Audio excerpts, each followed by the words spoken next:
창세기 25장 24절부터 28절까지 말씀입니다. 제가 한 절 읽고 여러분들이 한 절 읽도록 하겠습니다. 아이를 낳을 때가 되자 리브가는 쌍둥이를 낳았습니다.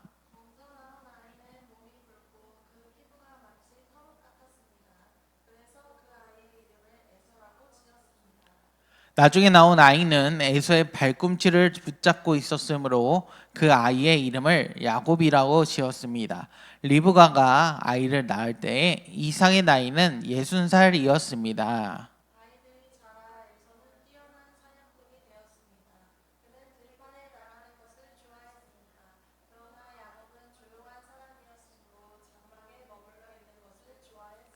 우리 28절 같이 읽겠습니다. 시작.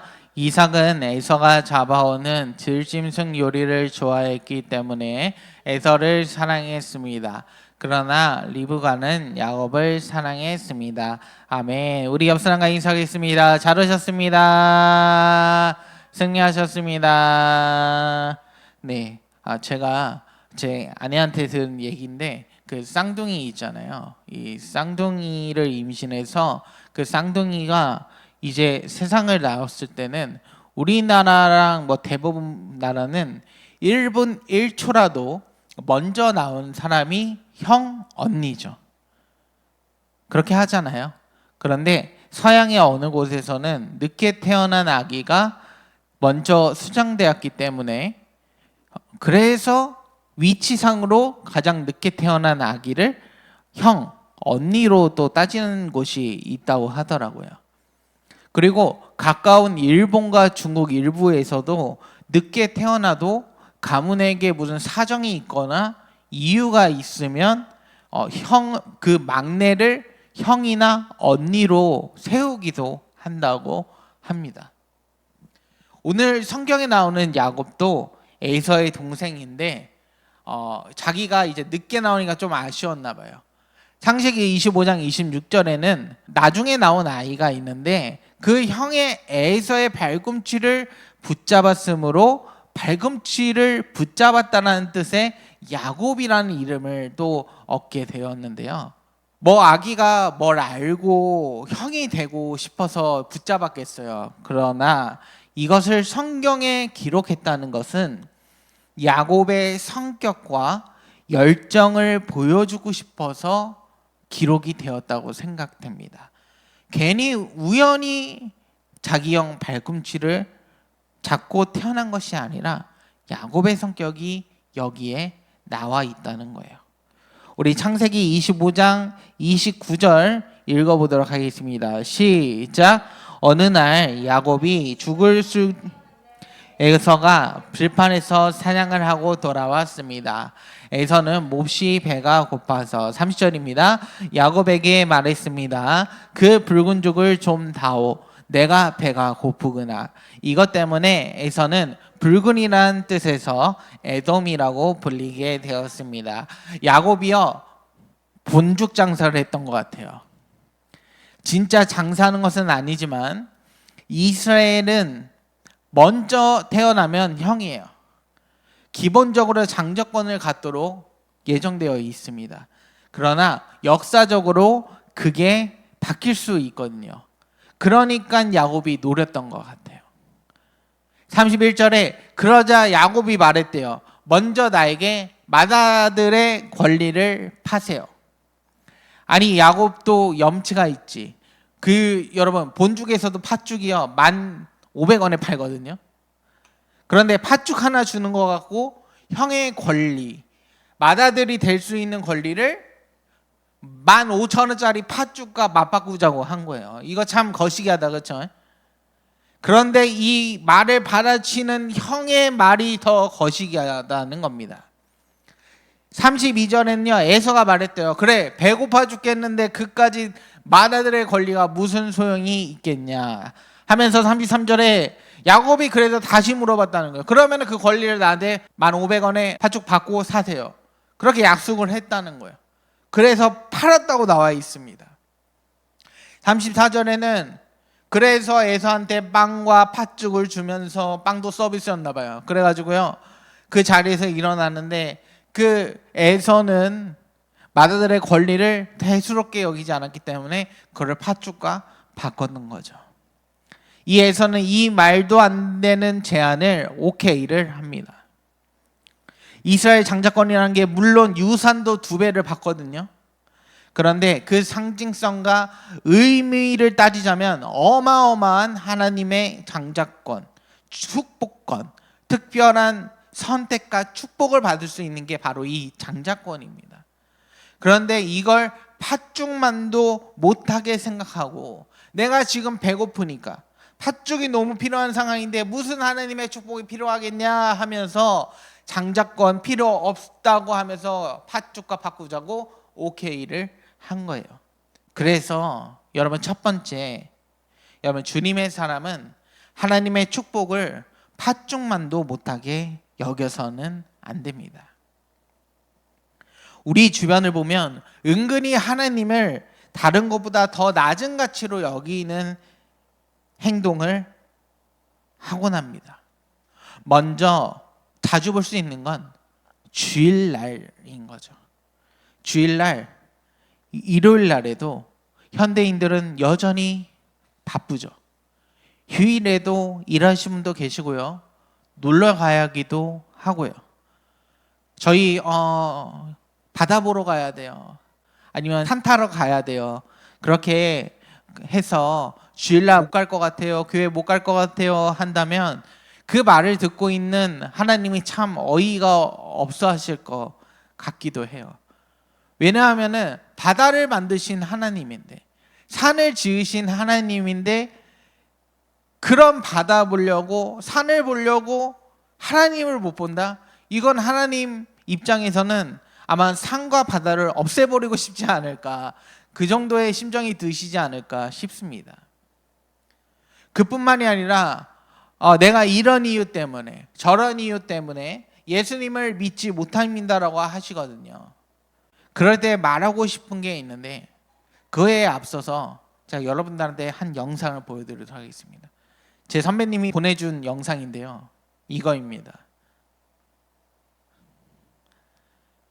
애기 엄마가 헬스할 시간이 없어서 애기를 업고 운동하는 영상을 카톡으로 보내주시는 거예요. 이걸 보낸 제 선배 목사님의 메시지가 느껴지죠. 이 어머니는 아기를 돌봐야 해서 헬스 못 가요 이런 핑계를 대지 않고 했던 거예요. 여러분 왜 그랬을까요? 이 엄마가 왜 아기를 들쳐업고 헬스장을 갔을까요? 이 어머니가 정말 중요하다고 생각한 건 뭐냐면 바로 건강입니다. 건강해야 아기도 돌볼 수 있고 건강해야 가족이 행복할 수 있으니까요. 제가요 같이 헬스하러 가자 저희 선배 목사님이 얘기를 하면요, 이런 이유 때문에 못 가요, 저런 이유 때문에 못 가요, 그렇게 핑계를 댔는데 제가 이 영상을 보니까 핑계를 못 대겠더라고요. 우리의 믿음 생활도 마찬가지라고 생각합니다. 우리의 삶에 해야 할 일들이 많죠. 중요한 일들이 많습니다.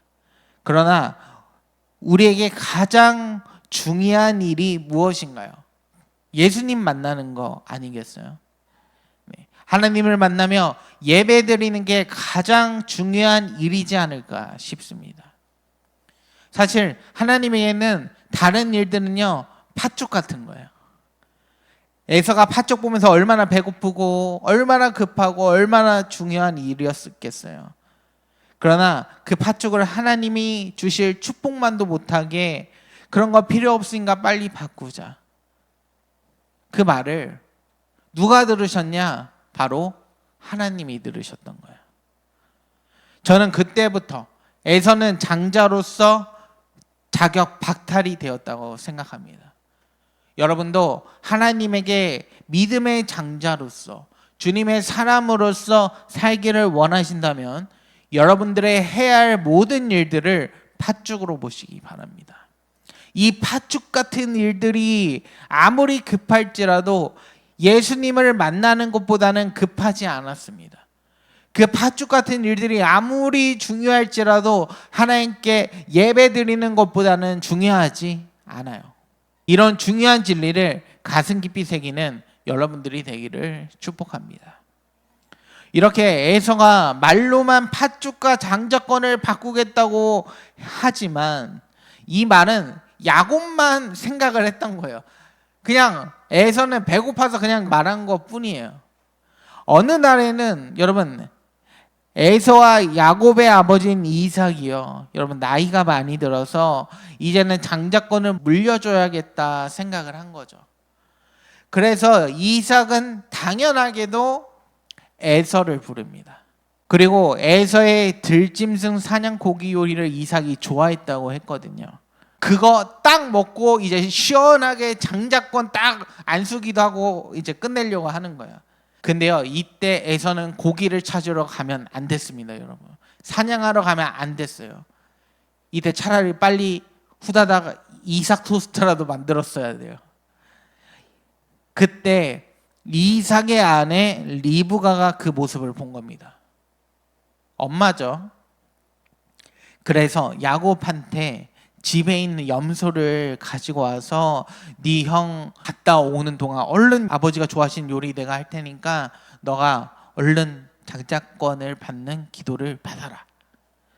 마침 야곱은 자신이 하나님의 축복을 받고 싶었고, 마침 자기 아버지 눈이 어두우니까 형처럼 막 피부도 털복숭이로 만들고 목소리도 걸걸하게 하고 요리를 들고 와서 아버지한테 찾아갑니다. 야곱이 말했대요. 아버지, 저 맏아들 에서입니다. 이랬다. 아버지께서 말씀하신 요리 해왔습니다. 예, 드시고 좀 기도 좀 해주세요. 근데 아무래도 야곱이 성대모사가 어색했던 것 같아요. 그래서 뭐라고 하냐면요, 이삭이 야곱아 너 가까이 좀 와봐라. 내가 한번 만져봐야겠다. 목소리가 좀 아닌 것 같은데 이래가지고 만져봤는데 다행히 이 분장을 했잖아요. 꺼끌꺼끌한 털도 만들고 이삭이 만졌는데 걸리지를 않았던 거예요. 그래서 마침내 이삭은 야곱에게 장자권을 전하는 안수기도를 하면서 끝냅니다. 그리고 나서 a few moments later 진짜 에서가 찾아오죠. 아버지 저 왔어요 이래요. 근데 이삭이 깜짝 놀래죠. 그럼 넌 누구냐 이러는 거야. 아버지가 몸을 떨면서 막 그러면 걔는 누구냐, 안수받는 애는 누구냐 이러는 거예요. 이미 걔한테 장자권을 다 넘겨줬다. 그만큼 여러분 중요한 예식이었던 거예요. 에서가 아무리 빌어봤자 이제는 그게 끝난 거죠. 그러니까 에서의 마음에 야곱해지시구나, 이 분노가 일어납니다. 이 분노는요, 여러분 사람을 죽일 만한 분노였던 거예요. 창세기 27장 42절 같이 읽겠습니다. 시작. 에서가 야곱을 죽이려 한다는 말이 리브가에게 들렸습니다. 그래서 리브가는 사람을 보내 야곱을 불러서 말했습니다.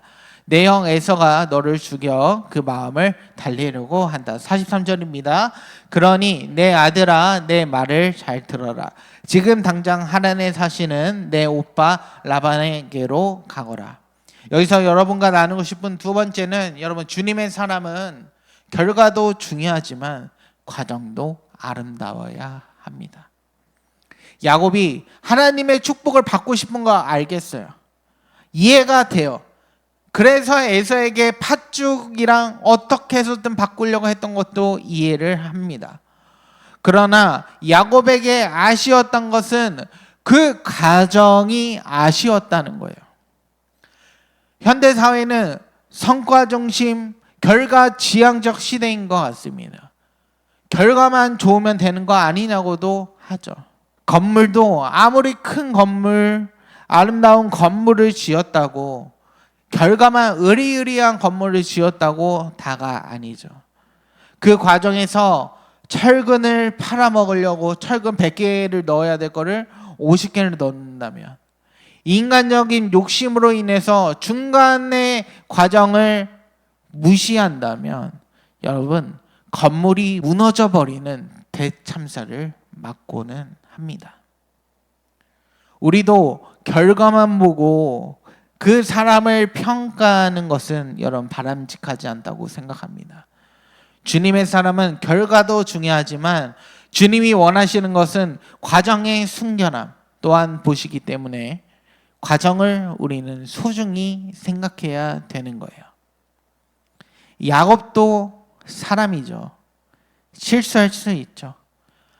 야곱에게 실수가 있었다면 그 과정이 아쉬웠다는 점입니다. 그런데 야곱은 그 실수로 인해서 참 큰 어려움을 겪습니다. 첫 번째는 형이 죽이려고 했다는 거예요.